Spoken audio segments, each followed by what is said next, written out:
तुम मुझे खून दो, मैं तुम्हें आज़ादी दूंगा। सुभाष चंद्र की इन चंद लाइनों के साथ हम आप सभी मित्रों को अपने YouTube चैनल पर हार्दिक स्वागत एवं अभिनंदन करते हैं। प्रिय साथियों, जैसा कि हम लोग पिछले वीडियो में एक ट्रिक के माध्यम से भारत छोड़ो आंदोलन की चर्चा किए, उसी भारत छोड़ो आंदोलन के तहत आज हम फिर से उसी ट्रिक को आगे बढ़ाने का प्रयास करते हैं और आज भारत के एक यशस्वी क्रांतिकारी व्यक्ति, उत्साहवर्धक नेता सुभाष चंद्र बोस की चर्चाओं करते हैं और उन्हीं के साथ आगे के ट्रिक को हम लोग बढ़ाते हैं। तो आइए थोड़ा सा हम लोग आज परिचित होते हैं भारत के एक महान नेता सुभाष चंद्र बोस से।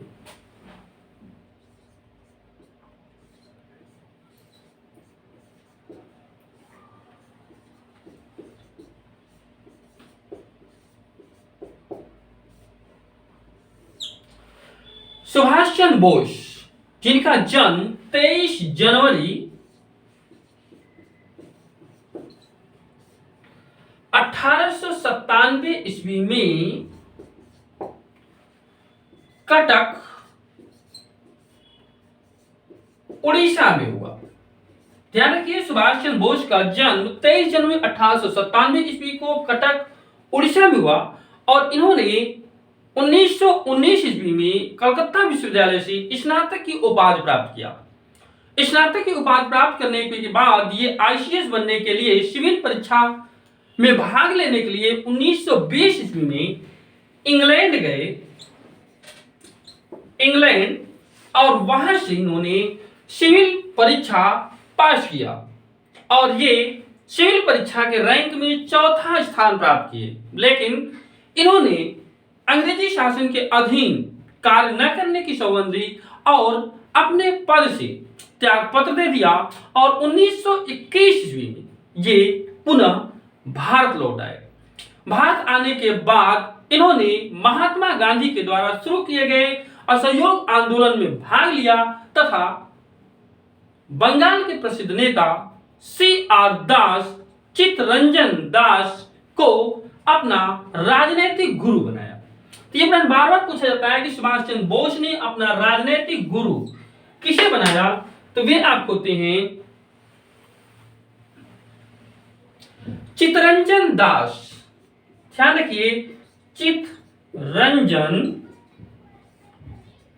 दास, अर्थात इन्हीं को हम लोग CR दास के नाम से बुलाते हैं।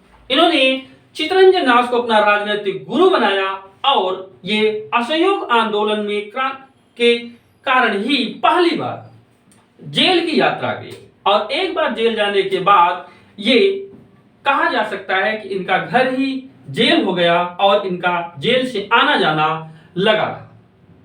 इन्होंने बाद में एक अपनी स्वयं की पार्टी गठित की जिसे इंडिपेंडेंस लीग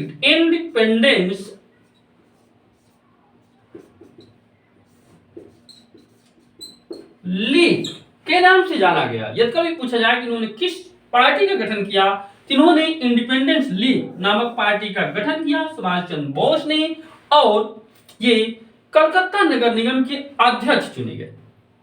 सुभाष चंद्र बोस कलकत्ता नगर निगम के अध्यक्ष चुने जाने के बाद एक बार फिर से जेल की यात्रा की और वहां से निकलने के बाद या वहां से छूटने के बाद ये कांग्रेस में सक्रिय रूप से भागीदार बने और 1938, ध्यान रखिएगा,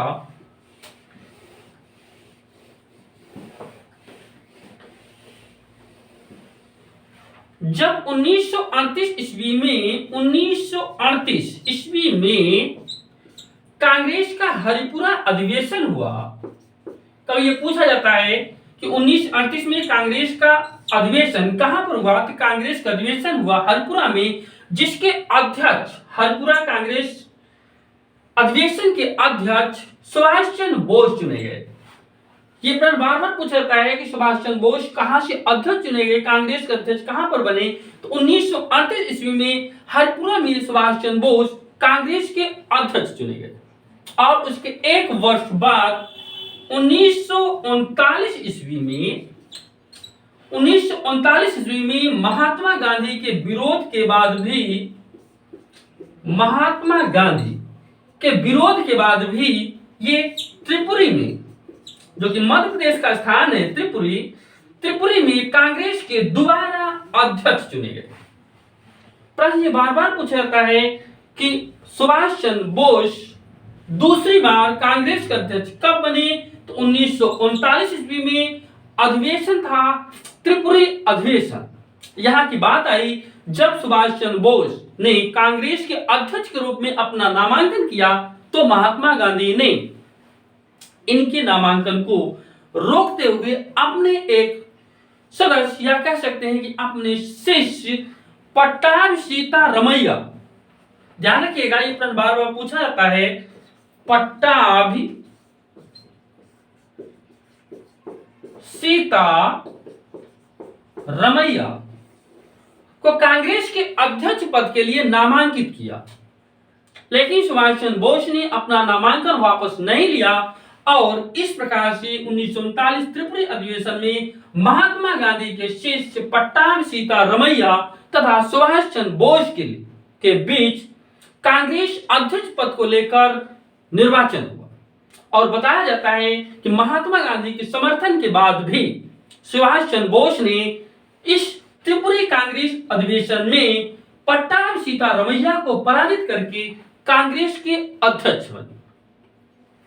कारण कि उस समय कांग्रेस में दो धड़ा हो चुका था, उत्तरपंथी और दक्षिणपंथी, और ऐसी स्थिति में सुभाष चंद्र बोस ने पट्टाभ सीतारमैया को पराजित करके त्रिपुरी में कांग्रेस के अध्यक्ष मनोनीत हुए। ऐसे में महात्मा गांधी ने भरे मंच में यह कहा कि यह पट्टाभ सीतारमैया की हार न होकर उनकी स्वयं की हार है, और यह कहते हुए उन्होंने कांग्रेस पार्टी से या कांग्रेस कार्यकारिणी सदस्य समिति से त्याग पत्र दे दिया। सुभाष चंद्र बोस ने जब देखा महात्मा गांधी उनके अध्यक्ष पद से संतुष्ट नहीं है, तो ऐसे में उन्होंने 1939 में कांग्रेस के अध्यक्ष पद से त्याग पत्र दे दिया। और उनके त्याग पत्र देने के बाद राजेंद्र प्रसाद कांग्रेस के अध्यक्ष बने। कभी पूछा जाता है कि सुभाष चंद्र बोस के त्याग पत्र देने के बाद कांग्रेस के अध्यक्ष कौन बने, तो वे आपके राजेंद्र प्रसाद कांग्रेस के अध्यक्ष बने। और सुभाष चंद्र बोस 1939 ईस्वी में कांग्रेस से अलग होकर एक पार्टी गठित किए जिसे हम फॉरवर्ड ब्लॉक पार्टी के नाम से जानते हैं। ये प्रश्न बार बार पूछा जाता है कि सुभाष चंद्र बोस ने फॉरवर्ड ब्लॉक पार्टी की स्थापना कब किया। तो सुभाष चंद्र बोस ने फॉरवर्ड ब्लॉक पार्टी की स्थापना 1939 ईस्वी में किया। और बताया जाता है कि जब 1939 में ही जब द्वितीय विश्व युद्ध की शुरुआत हुई तो सुभाष चंद्र बोस को 1941 ईस्वी में उन्हीं के घर में नजरबंद कर दिया गया। इस तरीके से सुभाष चंद्र बोस को द्वितीय विश्व युद्ध में 1941 में उन्हीं के घर में नजरबंद किया गया। लेकिन एक दिन बताया जाता कि इन्होंने अंग्रेजी पुलिस को धोखा देते हुए या कह सकते हैं कि अंग्रेजी पुलिस की आंख में धूल झोंककर ये घर से निकलने में सफल हो गए। और इस तरीके से ये पठान जियाउद्दीन के नाम से काबुल पहुंचे। काबुल से ये रूस और रूस से जर्मनी चले गए। जब ये जर्मनी पहुंचे तो वहां पर सुभाष चंद्र बोस की मुलाकात हिटलर से हुई और हिटलर या जर्मनी की जनता ने सुभाष चंद्र बोस को नेताजी के नाम से संबोधित किया।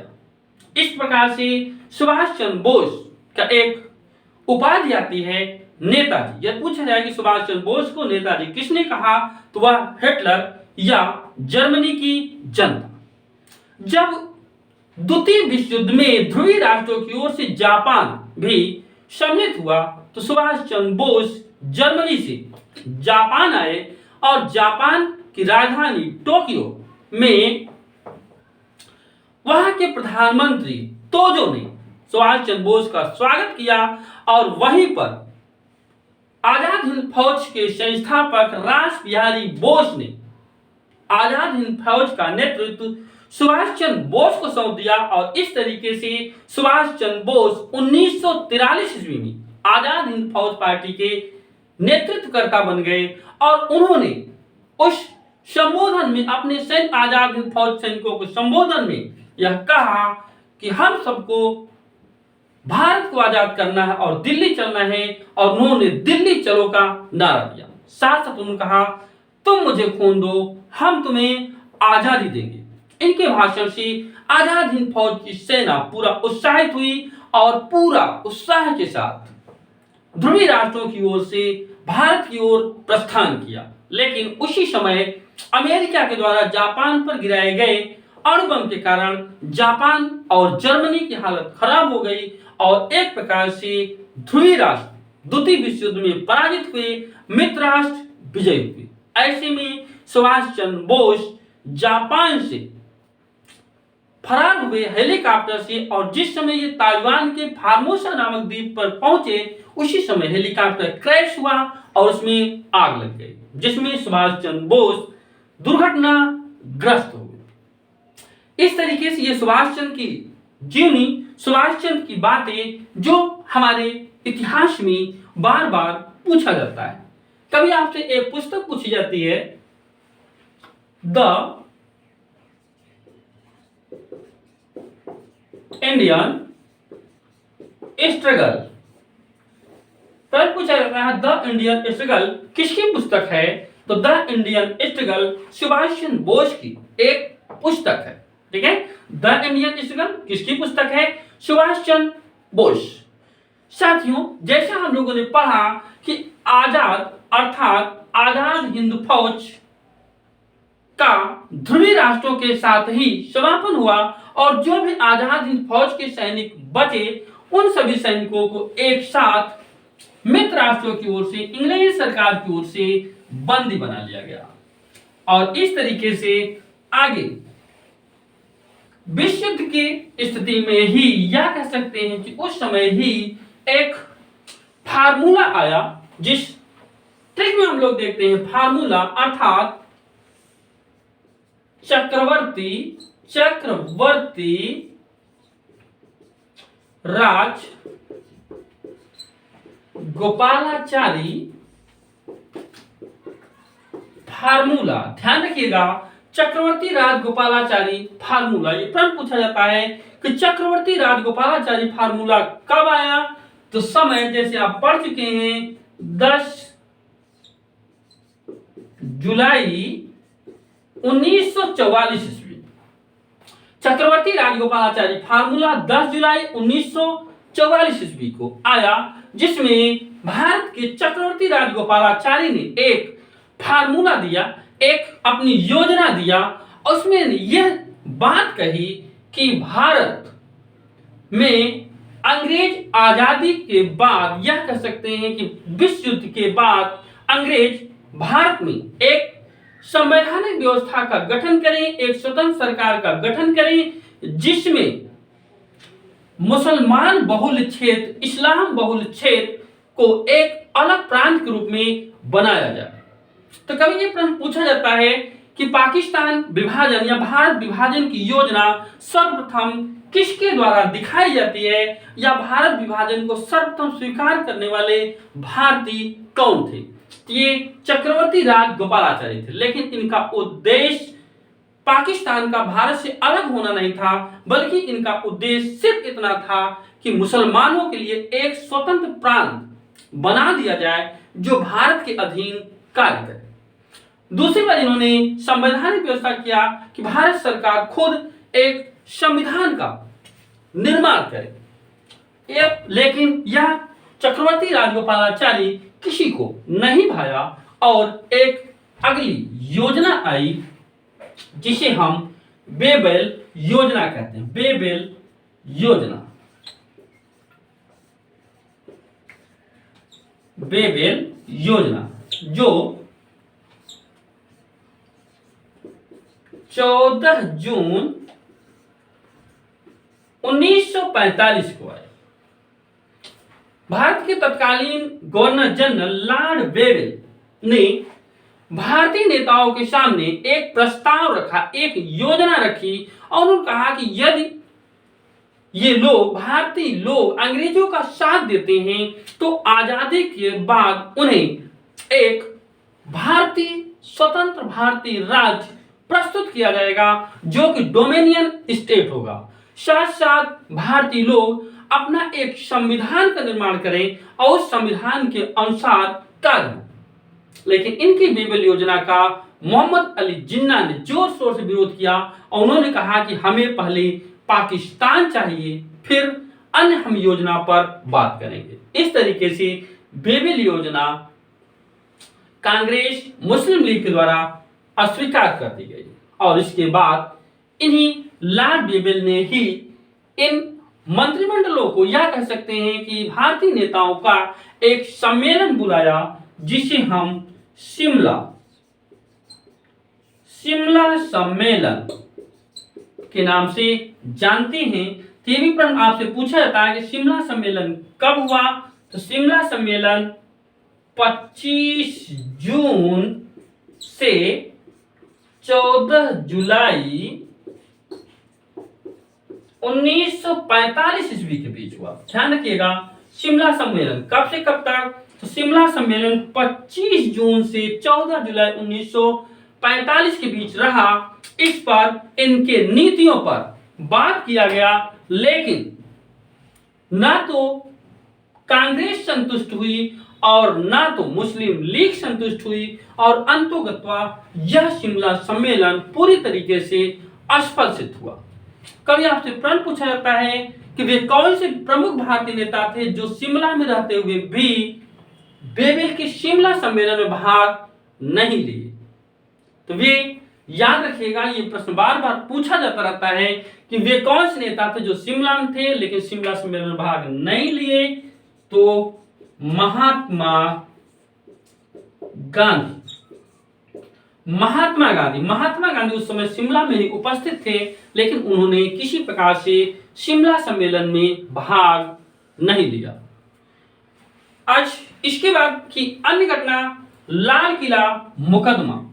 जैसा बताया गया कि आजाद हिंद फौज ध्रुवीय राष्ट्रों की ओर से मित्र राष्ट्रों के विरोध में युद्ध किया और ध्रुवीय राष्ट्रों की पराजय के बाद आजाद हिंद फौज के सैनिकों को इंग्लैंड सरकार के द्वारा बंदी बनाया गया और उनके ऊपर लाल किला में, अर्थात दिल्ली के लाल किला में मुकदमा चला गया। दिल्ली लाल किला मुकदमा, दिल्ली लाल किला मुकदमा, यह आजाद हिंद फौज के सैनिकों के ऊपर चलाया गया मुकदमा था, जिसमें मुख्य रूप से 3 व्यक्ति गिरफ्तार हुए थे, या कह सकते हैं कि उपस्थित थे, जिसमें आजाद हिंद फौज के पहले सैनिक शाहनवाज खां, दूसरे प्रेम सहगल और तीसरे ढिल्लो सिंह। इस तरीके से जब दिल्ली लाल किला मुकदमा आजाद हिंद फौज सैनिकों के ऊपर चलाया गया तो इसके विरोध में, या कह सकते हैं कि आजाद हिंद फौज के सैनिकों की ओर से वकीलों का एक समिति, वकीलों का एक संगठन तैयार हुआ, जिसका नेतृत्व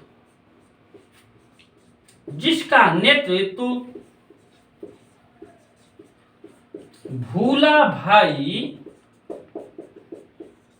देसाई ने किया। यह प्रश्न बार बार पूछा जाता है कि आजाद हिंद फौज के सैनिकों के ऊपर जो दिल्ली लाल किला मुकदमा चलाया गया, उसमें उनकी ओर से वकीलों का नेतृत्व कौन किया? तो वकीलों का नेतृत्व करने वाले थे भूला भाई देसाई। इनके साथ साथ अन्य लोग के.एन. काटजू अर्थात कैलाशनाथ काटजू,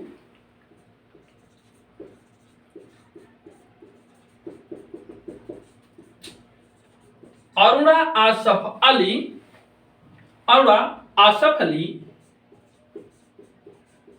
जवाहरलाल नेहरू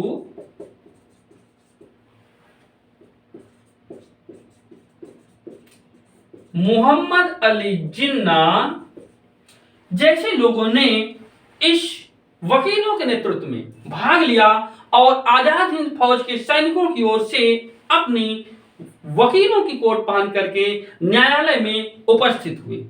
इस तरीके से यह ऐसा पहला मुकदमा था आजाद हिंद फौज के सैनिकों का जिसकी ओर से कांग्रेस, मुस्लिम लीग, अन्य भारतीय दल जितने भी थे सबका समर्थन प्राप्त हुआ और इनके दबाव के कारण, क्योंकि उस समय भारतीय वकील, भारतीय जनता यह नारा दे रही थी कि आजाद हिंद फौज सैनिकों को छोड़ दो, दिल्ली के लाल किलों को तोड़ दो। इस नारे के साथ भोला भाई देसाई के नेतृत्व में वकीलों की बहस के साथ यह आजाद हिंद फौज के सैनिकों को लेकर दिल्ली के लाल किलों में बहस हुई। अंततः इनको अपराधी घोषित करते हुए आजीवन कारावास की सजा दी गई। लेकिन भारतीय दबाव के आगे इतना अधिक दबाव बन चुका था कि गवर्नर जनरल को इनकी सजा माफ करनी पड़ी और इन्हें स्वतंत्र करना पड़ा, अर्थात इनके ऊपर से केस हटाकर इनकी गिरफ्तारी को रद्द किया गया। इस तरीके से लाल किला मुकदमा या आजाद हिंद फौज के गिरफ्तार सैनिकों की जीत हुई और वे स्वतंत्र हुए। प्रिय साथियों, इस प्रकार से ये हमारा प्यारा सा ट्रिक, हमारी आज की महत्वपूर्ण घटनाएं हम लोगों के सामने जो आई उससे आप देखेंगे तो एक हमारा क्रम बन जाता है, एक हमारा ट्रिक बन जाता है, एक हमारा योजना तैयार हो जाती है। अवश्य हम कुछ घटनाओं को क्रमबद्ध करते हैं। आगे हम लोग फिर इसी तरीके से मिलेंगे। धन्यवाद।